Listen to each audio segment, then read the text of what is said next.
Hey everybody, welcome back to the channel. I appreciate your time. Thank you for watching. It's really early here in the morning. I am in Oklahoma City. I'm gonna try to keep it quiet so I don't bug the people in the room next to me. Actually, that's a stairwell, so we're good to go. Been a long day of travel, long night of travel, but I'm here in Oklahoma City. And I wanted to get you all up to date with what the Supreme Court did yesterday.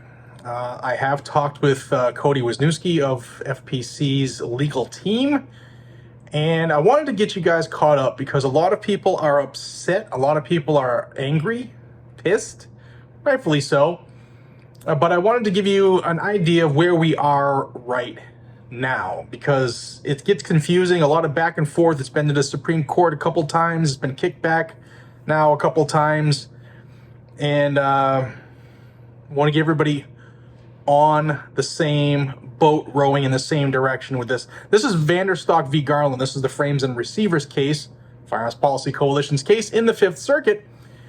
And I want to bring you all the way back to, this is what, July 5th of 2023. This order on the screen was what we got from Judge Reed O'Connor, and this vacated the entire rule. Judge O'Connor said ATF was outside of their scope, outside of their authority, vacated the entire rule that changed the way, the definition of frame or receiver. Government appealed, obviously, went to the three-judge panel where it still sits, the three-judge panel in the Fifth Circuit Court of Appeals, and it's gone to the Supreme Court on 2 occasions now, looking for relief from the Supreme Court. Now, it is very common for the Supreme Court to defer to the government on emergency relief. And this being an interim injunction, it was kind of expected. Now, this already went to the Supreme Court once in August, and the Supreme Court allowed the rule to continue while the trial based on the merits was still in play. It's very common in court procedure for this to happen. Like, the Supreme Court just doesn't jump in and, mark their territory and piss all over the neighborhood at early stages of lawsuits, guys. They just don't. That's what this whole structure of federal courts is supposed to do. They're supposed to do their job. The Supreme Court has always been a favor of them doing their job, and then if it gets to them looking for grant a certiorari, then so be it. But that's not where we are yet. The Supreme Court yesterday allowed the rule to stay in effect. It is now back in effect fully. We could have the Fifth Circuit en banc panel rule today. Could take them months, but we're back in the Fifth Circuit through the three-judge panel, and it's still going to be, still has to be a decision made based off of the merits of the case. And I feel that that will go in our way, but you never know with this stuff. But as of right now, the frame and receiver rule is in effect, so you cannot go buy an unserialized frame or receiver. You cannot transfer one. They have to be serialized. This basically it only really affects dealers, or if you're looking to sell something you've built, you're gonna have to have it serialized.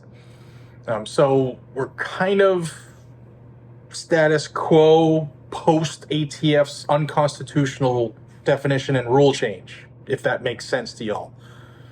But I just wanted to get on here, do a quick video before I hit the rack, try to get a couple hours of sleep, to let everybody know that it's not as bad as it sounds.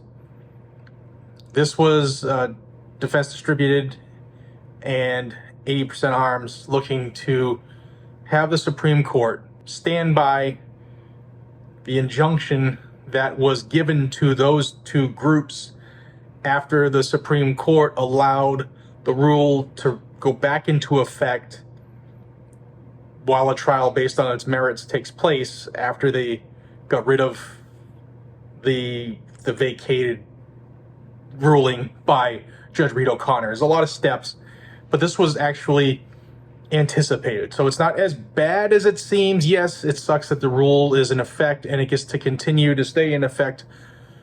Well, a court will decide that factor, and yes, if the government loses here on the 3-judge panel, yes, they're going to appeal again to en banc. And then if they lose the en banc, yes, they will appeal to the Supreme Court. That's how it works. Yeah, just wanted to get you all up to date. Hey, this is it, guys. This is the last run on these. Only you could have lifted higher. Only you can prevent tyranny. Once these are gone, this order that has been restocked, once it's gone, you'll never see them again. So grab them. Link is down below. Thanks to TriStar Trading. Thank you all for supporting this channel. Thank you all in Oklahoma at the OK2A meeting who are, want to hear me speak at it. I can't wait to see you all out there in a couple hours. It's going to be a good time. It's my first time here in Oklahoma. Hopefully we'll grab a big steak tomorrow. Today, you know what I mean. I appreciate y'all. I need to get some shut-eye. Until we see each other again, be safe, stay vigilant, carry a gun to keep you, your friends, your family, your community safe. That's what it's all about. We got a fight in front of us. The legal system's doing it right now. It's working its way. I know we all want it done the right way immediately, but we're not done yet. Take care.